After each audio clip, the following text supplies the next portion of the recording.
When you bring your puppy home, it might be a week or two before you get to meet with one of our trainers. So we just want to talk about a couple of those big ticket items, things that we want you to be aware of to make sure you're not inadvertently training inappropriate behavior before we even get there. Hi, I'm Sharon with Personable Pets, and welcome to Puppy Prep.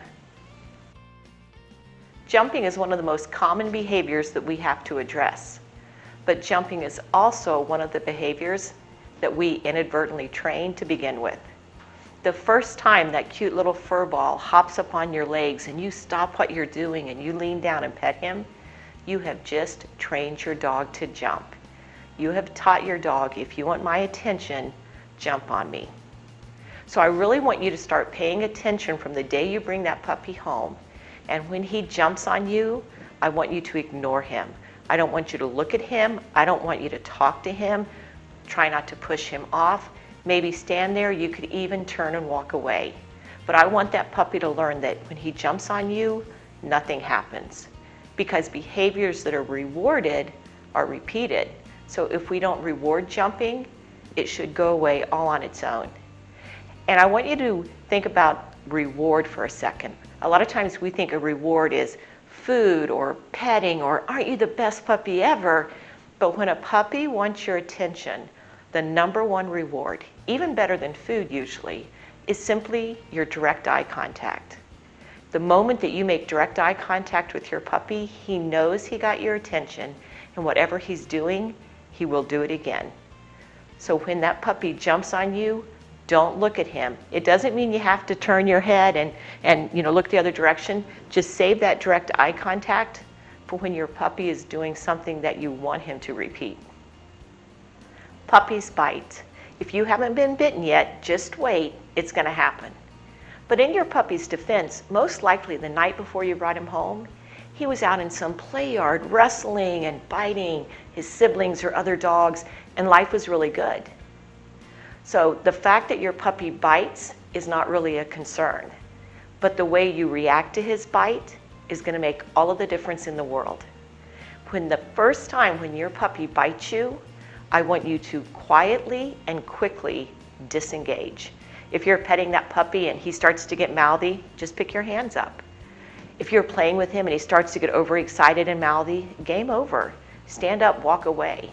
I want your puppy to learn that biting causes you to go away. If you start yelling and screaming and add a lot of drama and excitement to the situation, you're almost guaranteeing that it's going to be repeated. That your puppy is going to learn if he wants to start a party to bite you. What we need him to learn is that when teeth hit skin, the game is over and you go away, even if it's just for a few minutes. But better that we not reward biting now so we don't have to address it as an issue later on. Most people don't realize that our puppies should be sleeping 60 to 70% of their day. But too often what happens is we bring them home, they wake up in the morning, and we just let them go, go, go, go all day long. And by the end of the day, they're tired, they're grumpy, they're cranky, they're mouthy, they're just not a lot of fun to be with. So the best thing that you can do is get your puppy on a schedule ASAP. They should have 2 nap breaks during the day. So maybe they get up at 6 or 7 in the morning, they go outside for a potty break, they come back in, they eat, you play with them a little bit, maybe have a training session, take them for a walk, and then about 10 or 10:30, they go back into the kennel for an hour to an hour and a half nap. And when they wake up around 11 or 12, get them out, repeat the process, and then about 3:30, they go back into the kennel for another nap. And then when they wake up, they can spend the rest of the evening with the family. But putting your dog on a schedule will help him regulate his energy throughout the day. It's going to make him a little calmer and a little more enjoyable to be around. And the sooner the schedule becomes a habit for you, it'll become a habit for your puppy. When you bring your puppy home, you might find out that due to the vaccination protocols, that you can't really take him out in public for a week or two. But that doesn't mean you can't start socializing him. Socialization is so much more than meeting other people or other dogs. Socialization is simple exposure to new things, to new situations, to new sounds. So there are a lot of things that you can do right there at home and on those daily walks through the neighborhood to kickstart that socialization. Teach your puppies to climb on things. Teach your puppy to go under things. Let your puppy walk on different surfaces. When you're taking that walk through the neighborhood, find a landscaping rock and see if your puppy can climb on it. If you see playground equipment, see if your puppy can get on one of those really low stairs. But the more that we can expose our puppies to before they're about 16 weeks of age, the less likely you're going to raise a fearful adult dog. But I want you to go slow when you're socializing. We want all of those experiences to be very positive for your puppy. So you never force them to interact with anything that they're scared of, but maybe take along some really good treats and see if you can reward them just for getting close or even considering interacting with something that they're afraid of. But don't waste this time. You have until your puppy is about 16 weeks of age, so let's just start marking things off of that socialization list. Your puppy has more energy than you do. He has a lot more energy than you do.